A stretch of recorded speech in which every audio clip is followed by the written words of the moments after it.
Vážení posluchači, vážení diváci, vítejte u speciálního rozhovoru, který vzniká k 25. výročí založení softwarové společnosti Elinx. Mám tady Hinkatila, majitele, zakladatele společnosti Elinx, ale taky technologické skupiny ED Group, jejímž je majitelem a vlastníkem. Hinku, vítej. Ahoj, Martine. Než se dostaneme zpátky do minulosti, k tomu, jak si Elinx zakládal, pověz mě, jak vnímáš situaci v Elinxu dnes. Kam se Elinx za těch 25 let posunul? Pojďme teda od konce, než se vrátíme k těm raným začátkům. Tak v současné době Elinx vidím jako skutečně technologickou firmu, která si hledá na tom trhu nějaké spíše niž produkty. To znamená, snaží se zaměřit na něco, co bude pro ně mít velkou přidanou hodnotu do budoucna, a právě to je vždycky období, které je nejvíc intenzivní na každé firmě, když se společnost dostane na nějaký, řekněme, přechod z nějaké fáze biznesu do jiné, a tam je strašně důležité zapojení lidí, hledání nových nápadů, a to si myslím, že se dneska na Elinxu jakoby děje. Já to tak vnímám. Vnímám jistý milník. Já jsem se v jednom z podcastů doslechl, že máš takový sen. A mohl bys nám ho prozradit a rozvinout, kam by si chtěl s Elinxem vyrůst? Určitě. V tom našem biznesu podnikání jsme se z nějakých historických hledisek, protože jsme začali jako obchodní firma spíš v oblasti distribuce, jak jistě víte, ta první firma se jmenovala TH System. A ta měla velmi silné pokrytí v Čechách, na Slovensku a v Polsku. Ale postupně jsme hledali i další aktivity v regionu těchto 3 zemí, ale s žádným z projektů jsme si netroufli do zahraničí mimo ty 3 země. A v Elinxu vidím potenciál, že by to mohl být vlastně jakoby, že by zde mohl vzniknout produkt a zároveň ta firma měla lidi a potenciál na expanzi do celé Evropy a potažmo do celého světa. To znamená, chtěl bych si zde splnit ještě nějaké sny, a to je mít produkt, který bude prodejný přes celý svět. Já to cítím úplně stejně, ale k tomu, abychom se tam dostali, tak muselo v Elinxu proběhnout mnoho změn. A ten poslední rok je pro Elinx velmi turbulentní, dochází nejenom k výměně managementu, ale došlo taky k definování nové produktové strategie. Neopouštíme zcela ten starý směr, naopak transformujeme ho tím moderním způsobem, čili vzniká takovéto komerční portfolio produktů a takových těch klíčových, které pokrývají ty klíčové procesy, a nad tím nově vznikají SaaSové služby. Aktuálně v portfoliu máme 2 ty SaaSové služby, ať už je to společnost mWork, která poskytuje řešení pro servisní partnery, a zároveň vzniklo Branches, což je zcela nový nástroj pro projektové řízení a řekněme procesní modelování. A není to jenom o změnách v Elinxu, a v tuhle chvíli ty velmi stojíš o synergie v rámci celé skupiny. Co se změnilo v posledních letech i v rámci nastavení skupiny k tomu, abychom mohli dosáhnout toho cíle a řekněme vstoupit na ten evropský trh? Těch změn je opravdu jako hodně, od starší filozofie, ať se každá firma stará od sebe a je efektivní, ale je potřeba se na ní dívat jako na samostatný celek, tak náš pohled postupně se změnil, že ty firmy, byť jsou v trošku jiném segmentu podnikání, tak si můžou výrazně pomoct, otvírat si dveře, sdílet nějaké kontakty. To je směr, řekněme, ty synergické efekty ve skupině, které se teprve rodí, a s příchodem nového managementu na holdingovou úroveň se snad podaří je i naplnit. Ale vrátil bych se ještě zpátky jakoby k tomu Elinxu. Já bych ani to nenazval jako turbulentním obdobím, já bych to nazval spíš potřebou dalšího skoku. A tady v tuhle chvíli bych se asi vrátil jako k začátku. Když Elinx vznikl, tak byl vlastně logickým vyústěním, že TH Systém měl nějaké, řekněme, oddělení ICT a najednou zde byla potřeba nedělat to jenom pro tu mateřskou společnost, ale dělat to i pro další jakoby zákazníky, kteří se přirozeně začali ptát, jestli by něco podobného nemohli mít. Další předěl vlastně v historii té firmy vznikl, když se řeklo, nebudeme dělat jenom ERP pro, řekněme, obchodně logistické firmy, ale vstoupíme do světa dopravců, což byla velká zakázka pro PPL a posléze i pro jakoby GAIS. Další předěl vlastně nastává nyní, kdy vlastně ta firma si uvědomila, že se musí jakoby předělat na technologicko-obchodní.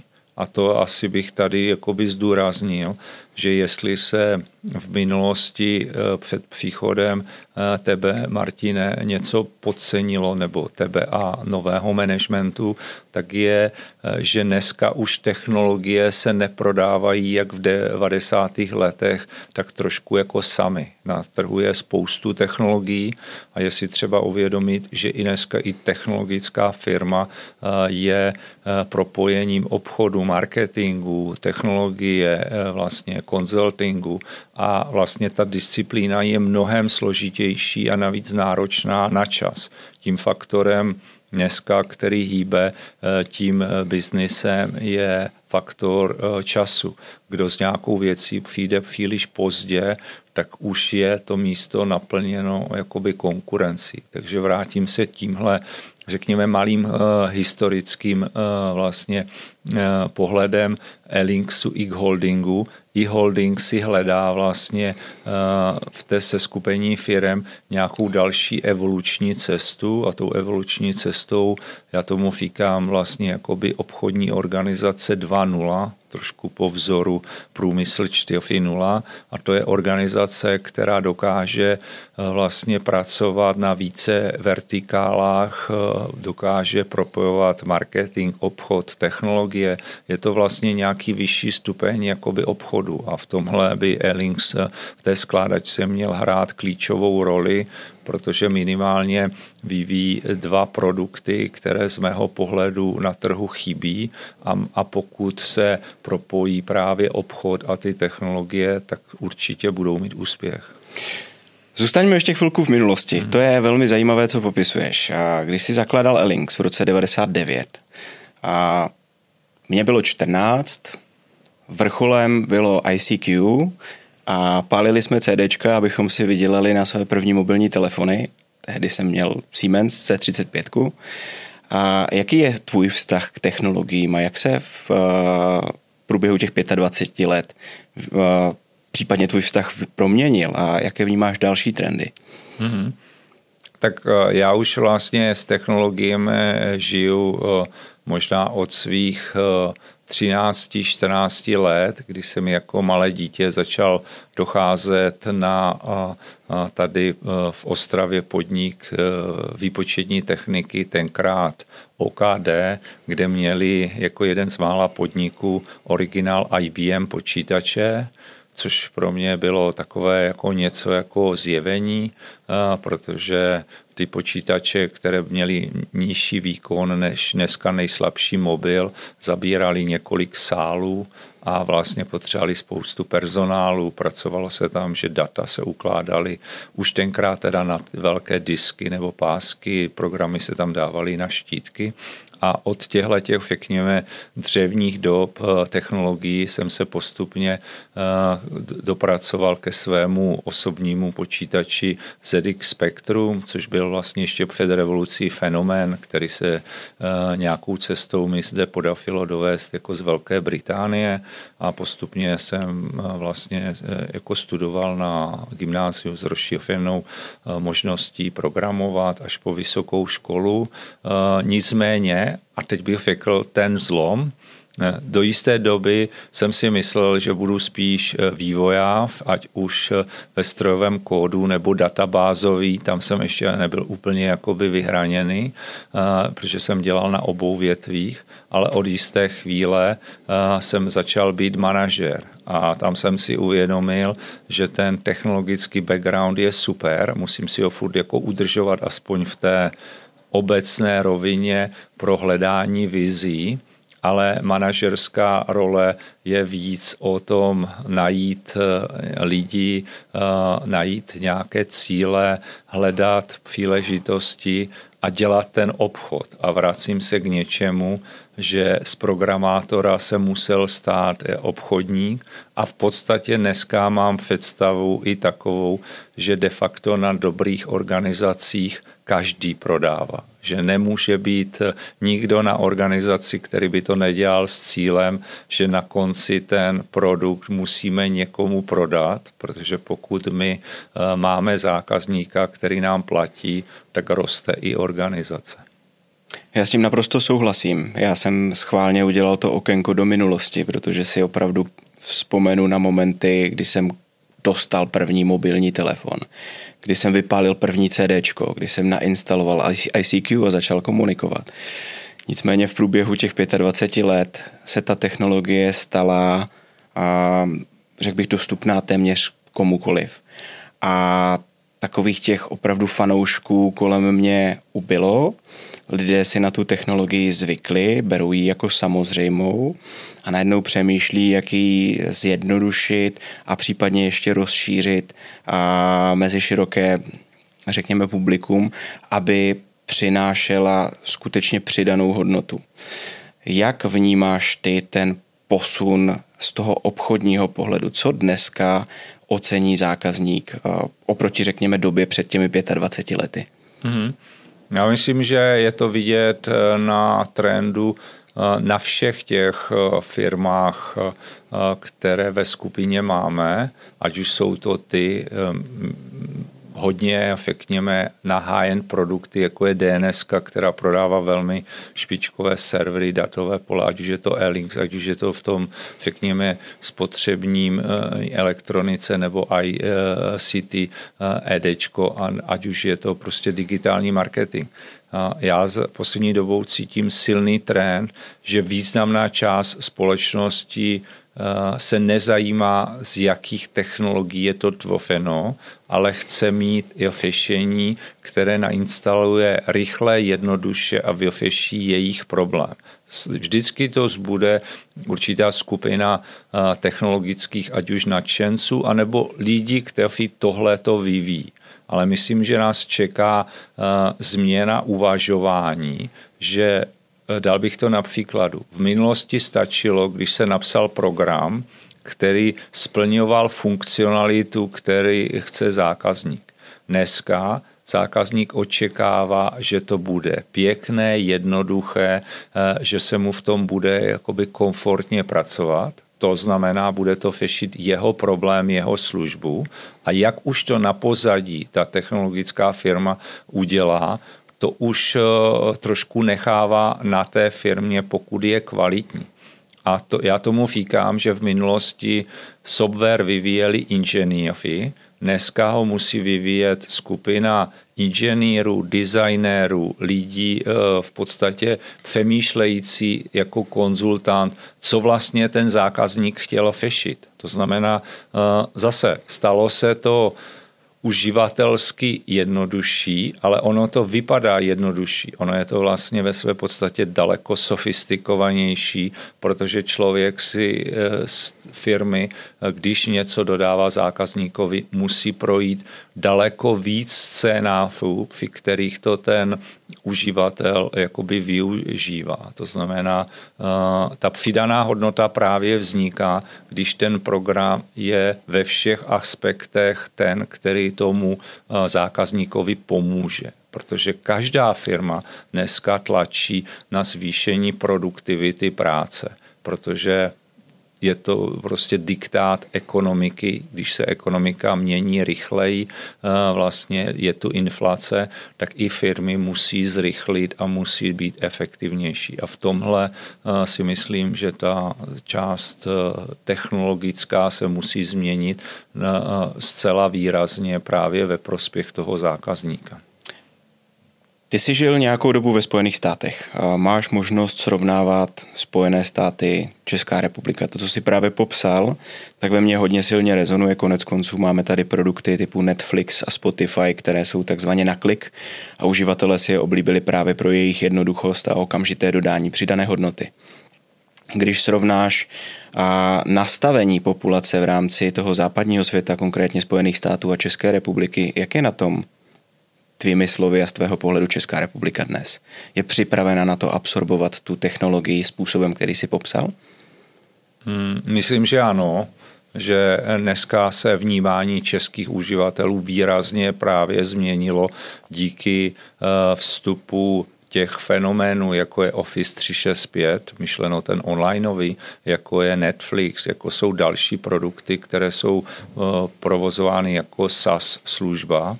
A myslím si, že českému zákazníkovi, který má vždycky určitý vžitý skepticismus a k některým věcem přistupuje s určitou někdy zdravou opatrností, aby jako neskočil na každý výstřelek moderní doby, který se ukáže mrtvou větví, ale zároveň má i někdy až tak trošku strach ze změny. A tam si myslím, že mnohé české firmy, ale i my jsme prokoučovali až na pár výjimek, protože jsou v Čechách i úspěšné startupy i z této oblasti SaaSové, ale obecně si myslím, že jsme online svět začali adoptovat s určitým zpožděním a některé trendy, které jsem viděl třeba v onlineu už na začátku 90. let ve Spojených státech, tak nám přišly později. Ale zase jsou obory, jako třeba penetrace e-shopů, kde jsme naprostá světová špička a kde když u nás se už nějaký směr rozběhne, tak díky kreativnímu přístupu v Čechách i relativně logickému uvažování, jak by uživatel mohl v daných situacích uvažovat, u nás vznikají velmi úspěšné jakoby projekty. Takže dáváš tomu českému trhu naději a šanci? Určitě, ale i český trh si musí jakoby uvědomit i v této oblasti, že bude muset dojít k určitému sjednocení pohledu, kam chce jít. Já bych to dal na příkladu, který není ze SaaSového světa, ale když jsem poprvé přijel do Spojených států a bavil jsem se tam s nějakou skupinou investorů a popisoval jsem jich, že v Čechách je asi 150 nebo 160 vlastních účetních systémů a malých ERP, tak říkali, že tolik snad není ani na trhu USA, který prostě čítá přes 340 milionů obyvatel, je daleko jako rozvinutější. A je to z toho důvodu, že u nás nedocházelo v počátku k tak rychlé jako koncentraci toho biznisu a mnoho programátorů neustále štěpilo už úspěšné firmy na další jakoby projekty.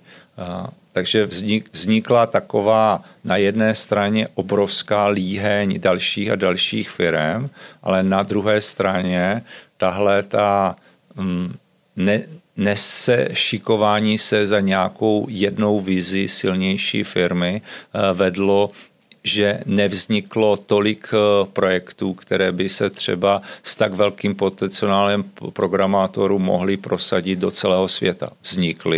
Vzniklo tu v oblasti některých třeba antivirových nebo některých dalších jakoby oblastí mnoho firem velice úspěšně expandující, ale programátorský a technologický potenciál tu byl daleko vyšší, než se ukázal, že je ten obchodní. A to si myslím, že je poučení i pro nás, že pokud chceme Airlinks dostat v dalších 25 letech jako do světa, tak už ta naše vize bude muset být dělat to, co zákazník jednoduše adoptuje do svého ekosystému, nesnažit se ho přesvědčit o našem inženýrském umění, ale spíš mu dát produkt, který on sám bude rychle využívat, protože to je základ toho, a je to vidět na tom případu Netflixu, že x dalších společností si s touto myšlenkou onlineu pohrávalo,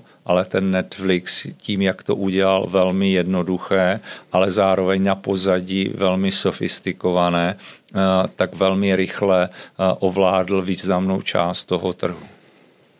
A to je vlastně příběh, který reprezentuje tu flexibilitu těch zakladatelů a majitelů, protože Netflix původně byla půjčovna DVD a ta technologie zmizela poměrně rychle, stejně rychle, jako přišla. A jaké poučení, respektive z toho, co jsi popisoval, tak to vypadá, že máš podobnou zkušenost i v rámci těch 25 let fungování Airlinksu. S jakou vizí si Airlinks zakládal před těma 25 lety a jak jste v průběhu těch horších i lepších chvil, které můžeš mimochodem vypíchnout, a reagovali na to, co ten trh žádal? Takhle, ten začátek byl úplně jakoby jednoduchý. Mít lepší ERP, než je aktuálně jakoby na trhu. A já teďka mířím přímo k tomu, co se stalo v rámci těch programátorů, kterých tady vznikalo poměrně hodně, a nicméně kopírovali jeden druhého, protože vím z historie, že se stala velmi nepříjemná věc, kdy prvotní informační systém někdo skopíroval nebo možná z Airlinksu vykradl. Je to, o čem si před chvíli mluvil ve smyslu kopírování jeden druhého a vznik mutací stejných systémů? Přesně tak, tímhle byly prošpikované vlastně jakoby konec 90. let a vlastně celá ta období 2000 až 2010, čemuž nahrávalo jak ještě neúplně propracované právní prostředí té doby, tak kdy nebylo ještě vyřešeny úplně autorská práva, tak vlastně schopnost, když někdo něco okopíroval, to okamžitě někomu zas prodat, protože ten trh byl nenaplněn, firmy si teprve hledali své první informační systémy, rozdíl mezi českým řešením a zahraničním byl cenově velmi jakoby velký. To znamená, to byla taková, řekněme, divoká doba začátku těch softwarových firm, které vyrůstaly kolem ERP. Poslední dobou se ale ta situace vlastně jakoby sklidňuje a právě dneska vyhrávají firmy, které dokázaly v té cestě propojit ten obchod, tu technologii a jsou schopni uspokojovat potřeby toho zákazníka.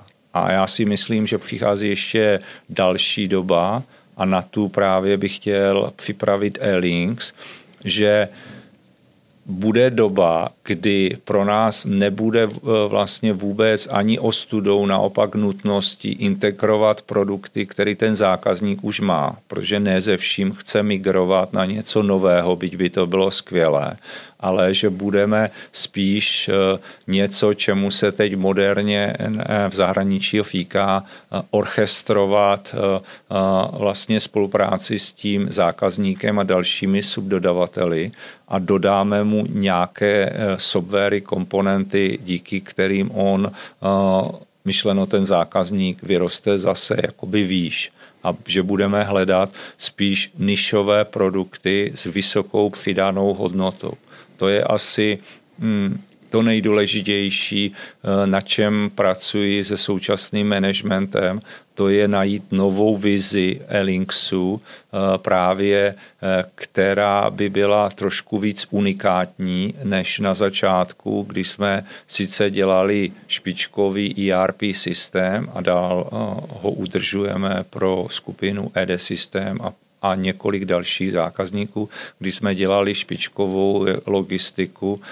Nicméně tohle jsou obory náročné na implementaci a myslím si, že Airlinks v té nové vizi by se měl posunout, aby měl víc unikátní fishing, které je pro zákazníka jednodušší a řeší nějaké jeho specifické problémy. A proto tu vznikají produkty jako stavebnice nad Elementem, proto tu vzniká Branches, nebo proto jsme zainvestovali externě do dalších společností, které jsou pod Airlinksem, například ten vlastně MWork 365, které už cílí na jinak pojatý koncept, na koncept pojďme se pobavit, pojďme vytvořit spolu rychlé řešení, ať už SaaSové nebo on-premise, ale když už on-premise, tak modulární,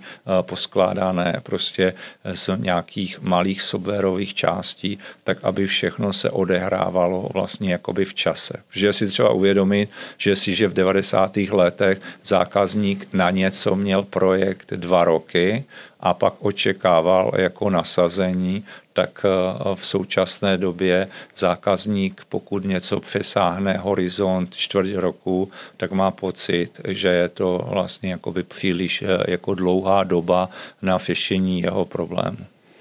Zmínil jsi nové produktové portfolio, rozšiřování produktového portfolia. To je jednoznačně věc, kterou kvituji a můžu říct, že za ten rok jsme se významně posunuli.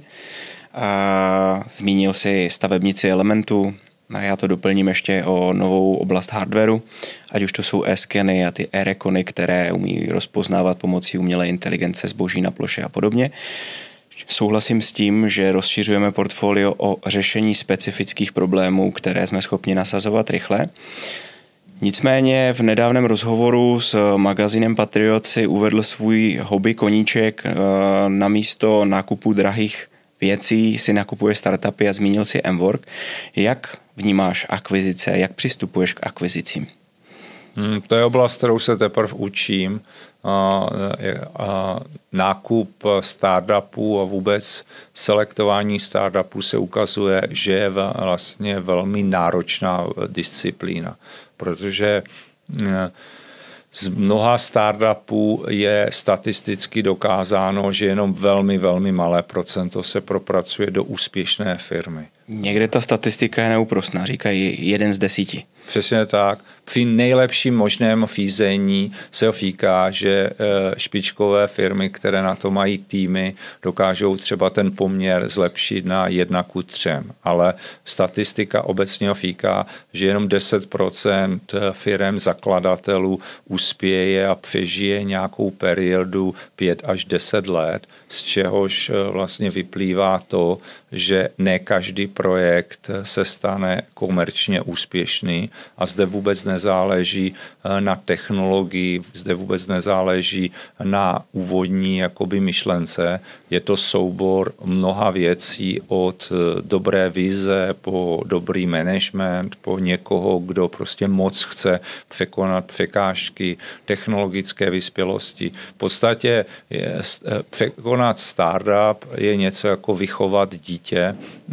To znamená, musí se tomu dávat velké úsilí, aby se z toho dítěte něco stalo úspěšného, ale zároveň záleží na tom dítěti, na tom organismu, jak dalece se i ta samotná firma porve s tím řešením těch problémů. To znamená, ano, je to můj koníček, ale zde si myslím, že metodou pokus-omyl zlepšuju vlastně přístup k tomu a myslím si, že zase za 2, za 3 roky na základě úspěšných i neúspěšných startupů budeme dál a budeme zase tu metodiku vylepšovat podle toho, co se osvědčilo, co se neosvědčilo. Já se ptám záměrně, byl Airlinks startup? A považoval, z dnešního pohledu, já chápu, že ten pojem je nový, možná v těch 90. letech se v nově vznikajících firmách nemluvilo jako o startupech, ale pamatuješ si, jak jsi zakládal Airlinks a dá se považovat Airlinks, dál se považovat za startup? Ne, myslím si, že Airlinks vlastně se byl v trošku jiném módu. vlastně Airlinks spíš řešil, že u nás vznikalo velké množství určitého know-how díky provozu pro jednoho velkého zákazníka a ukázala se zde myšlenka spíš odštěpení něčeho, co by mohlo v budoucnu sloužit i jiným zákazníkům.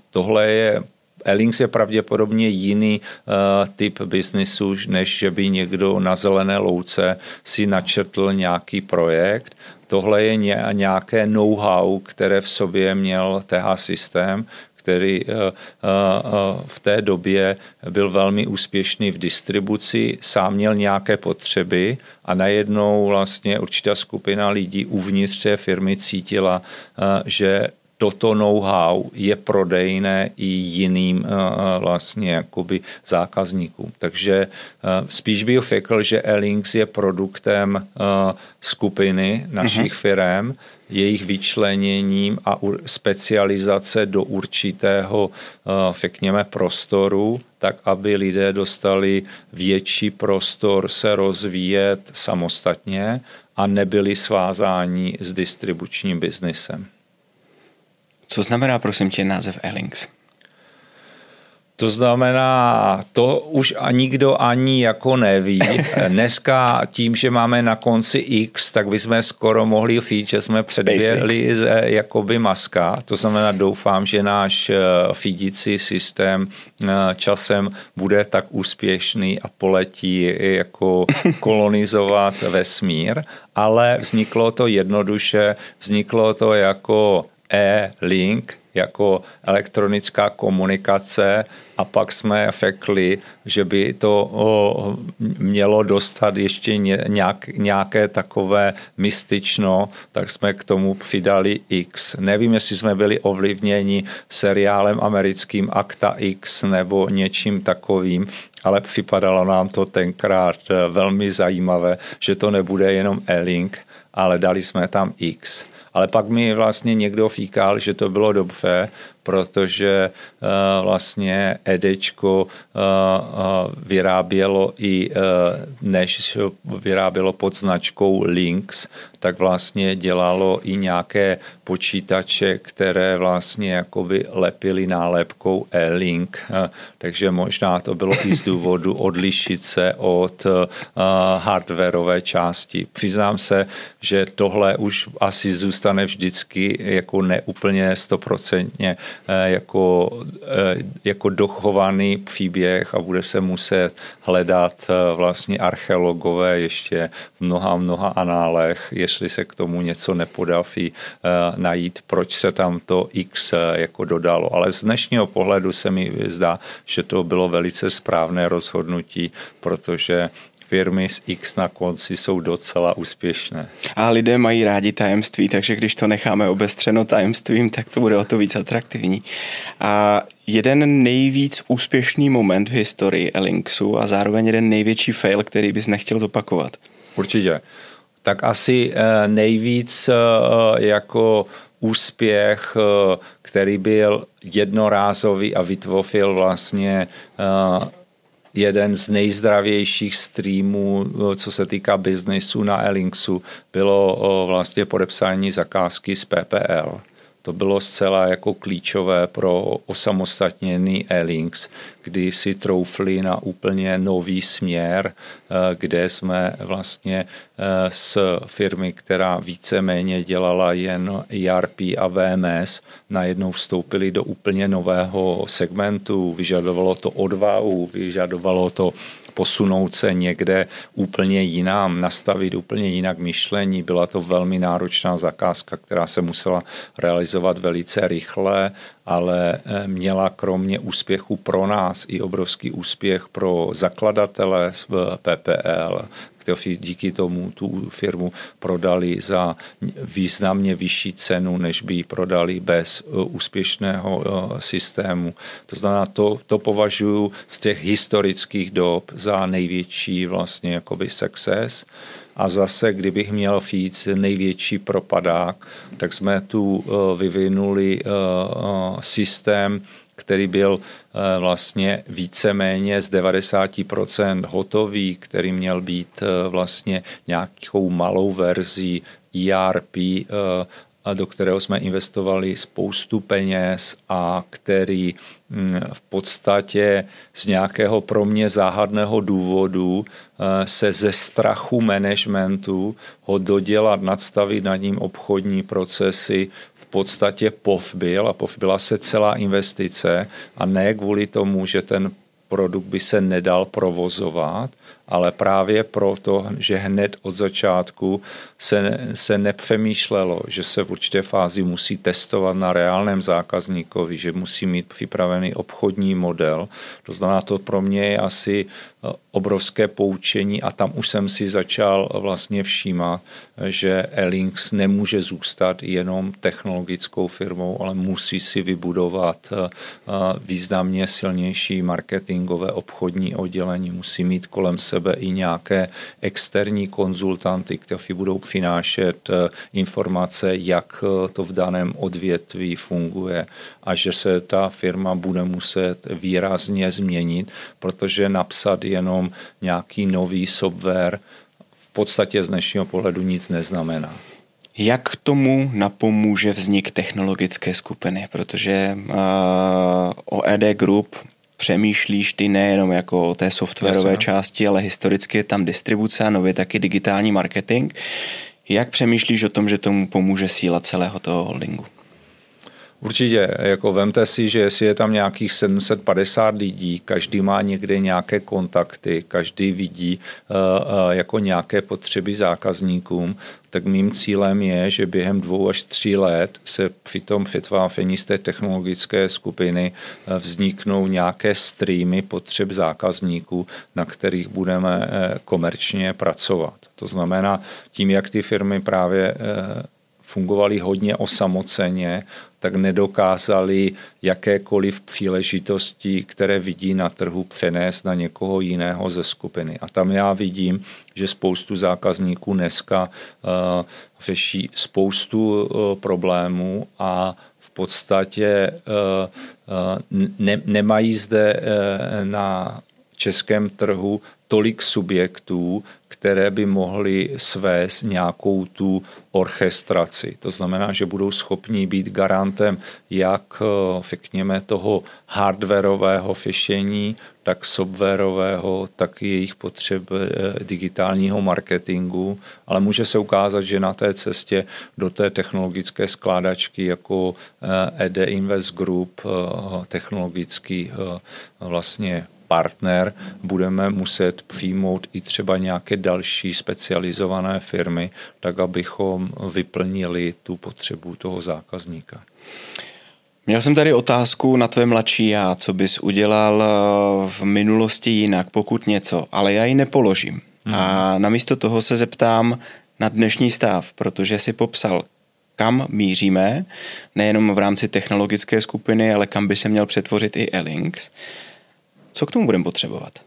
Jaké je tvoje doporučení pro nás, mladé cucáky, kteří jsou dneska ve vedení těch firem, abychom to zvládli? Jaké ty vlastnosti bychom měli? Takhle, zaprvé, já si myslím, že naše firmy už by měly feedit ti mladší, protože přece jenom má generace už by se měla věnovat víc určitému dohledu nebo konzultingu. Přece jenom v určitém věku je člověk exekutivně výkonnější než v nějakém věku. Ale řekl bych to jinak. Já bych možná navázal na to, co bych jako mladý a co bych teď. No dobře, ale je to taková klišé otázka, pojďme do ní. Pojďme do ní. Rozhodně si myslím, že jsem vyspěl v určité úvaze, kterou bych dokonce chtěl v budoucnu někdy sepsat do nějaké menší jakoby knížky, nějaké podnikatelské zkušenosti, zraje mi to jakoby v hlavě, ale s tou hlavní chybou, kterou jsem dlouho neviděl, je, že ta firma vždycky stojí na několika nohou a preferovat jenom jeden směr znamená nakonec, že se to firmě vymstí. Když bych to teď úplně zjednodušil jenom na určitý trouhelník, lidé, technologie vevnitř v té firmě a řekněme procesy obchodní, tak v podstatě vždycky jsme se soustředili, aby jsme tu firmu vypilovali v nějaké jedné z té věci. To znamená, aby ED-systém měl špičkový obchod. Ale zapomínalo se, jak kvalitní je tam management, propojená úroveň vlastně jakoby lidí, jejich vzdělávání, motivační jakoby programy. Když se vezmu zase někde jinde, tak se zase opomnělo na inovace, technologie, změny. To znamená, dneska ta má zkušenost FIKA, že jestli se máme posunout dopředu, a já tu motivaci mám obrovskou, tak musíme jít po všech třech vlastně základních stavebních kamenech. Mít na firmách nejlepší managementy, motivované lidi, vzdělávat je, jít dopředu.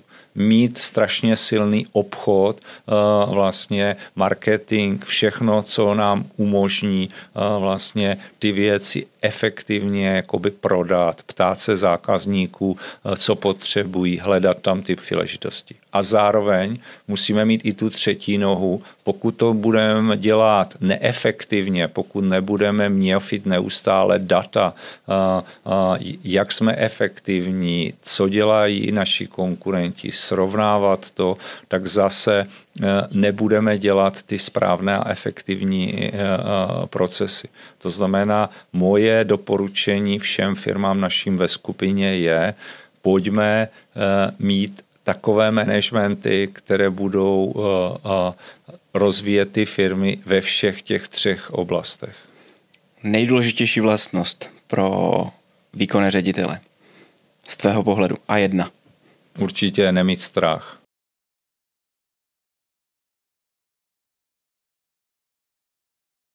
Tím jsi mě zarazil, myslel jsem si, že to trošku rozvineš. Dobře.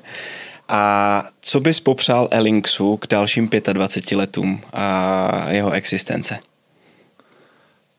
Určitě bych Elinksu popřál, aby se s ní právě stala světová firma. Přál bych to těm zaměstnancům, managementu, sobě, protože je to zase něco, kdy ta firma po těch 25 letech, kdy se nemusí stydět za svou práci. Je za ní prostě spoustu úspěšných firem, které díky jejímu softwaru funguje na špici českého trhu. Jmenujme jenom vlastně, že EDčko patří mezi dva největší vlastně jakoby broadline distributory. DNS je největší VAD distributor, PPL je pravděpodobně počtem jakoby balíků 1 nebo 2 na českém trhu. To znamená, je to velmi úspěšná firma, která jako dokázala pomoct významným zákazníkům k růstu.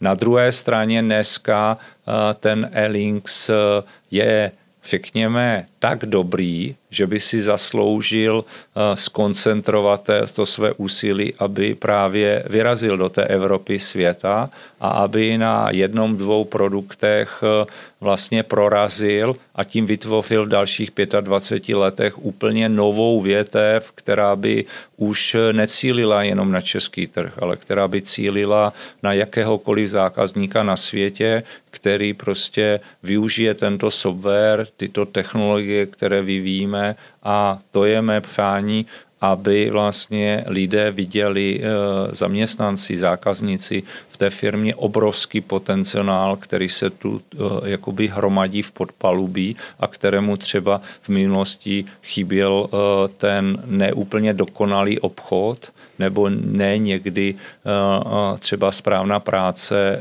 s výběrem šéfů určitých jakoby divizí, ale pokud se tohleto přenastaví, tak si myslím, že ve firmě je obrovský potenciál a já tomu hodně věřím. Ještě jsem tam měl jednu otázku a musím ji položit. Zahraniční konkurence. Jak vnímáš tlak zahraničních velkých hráčů a při vstupu do českého prostředí? Nejenom teďka na úrovni distribuce, kde dochází k nějaké konsolidaci, ale i na úrovni skupování těch menších softwarových firm. Jak vnímáš ty zahraniční konkurenci? Dokážeme my v rámci České republiky, v rámci toho, že jsme ryze česká firma bez zahraničního kapitálu, ustát ten obrovský tlak ze, řekněme, firm ze Spojených států, případně teďka valící se z Číny? Určitě. Tady v téhleté oblasti, řekněme, těch níž nebo specializovaných jakoby softwarů, tam si myslím, že bude ještě dlouhé roky to pole otevřené pro všechny země, kdekoliv jako na světě, a že spíš záleží, jak budeme rychlí a budeme adaptovat i některé nápady, které mají velké softwary těch nadnárodních firm do našeho řešení a budou tam zase vznikat naše jakoby funkcionalita. Přece jenom v tom softwaru, stejně jako ve farmacii, je prostě ta přidaná hodnota daleko vyšší než v některých oborech, kde už ten, řekněme, velikost z rozsahu hraje tak významnou roli, že někdy toho lokálního partnera vlastně dotlačí rezignovat, protože má lepší vstupy, protože má něco. V té oblasti softwaru, kdy je to založeno právě na něčem, co tomu zákazníkovi usnadňuje provozování jeho